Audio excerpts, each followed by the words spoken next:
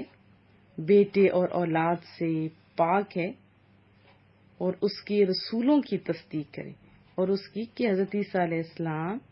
رسولوں میں سے ایک ہیں۔ دیکھیں قرآن کریم نے حضرت مسیح علیہ السلام کی ہستی کے متعلق جو صدیوں سے ایک موما بن کے رہ گئی تھی، بڑے کلیئر ورڈ میں بتا دیے کہ وہ مریم کے بیٹے اللہ کے رسول ہیں، بن باپ کے ہیں، کلمہ کن سے ان کی پیدائش ہوئی اور وہ اللہ کے مقرب روحوں میں سے ایک مقدس روح ہیں۔ تو اب ان الفاظ سے عیسائیوں کو ان کے غلط جو عقائد ہیں ان سے باز رہنے کی تاکید کی جا رہی ہے، حکم دیا جا رہا ہے، کیونکہ ان کے 4 بڑے تھے نا فرقے، یعقوبیہ، ملکانیہ، نستوریہ، مرقوسیہ، سب کے عقائد جدا جدا تھے، کوئی کچھ کہتا تھا، کوئی کچھ کہتے تھے۔ پوری وضاحت والی بکس میرے پاس موجود ہے، اگر وضاحت کو چاہے تو مل بھی سکتی ہیں۔ اور یہ کہا کہ وَلَا تَقُولُوا ثَلَاثَةٌ، نہ کہو کیا ثلاثہ، کہ معبود 3 ہیں، یعنی حضرت عیسیٰ علیہ السلام کے بارے میں ایسا ہی کہتے تھے نا کہ یہ اللہ کا بیٹا ہے، تو بعض پتہ نہیں کیا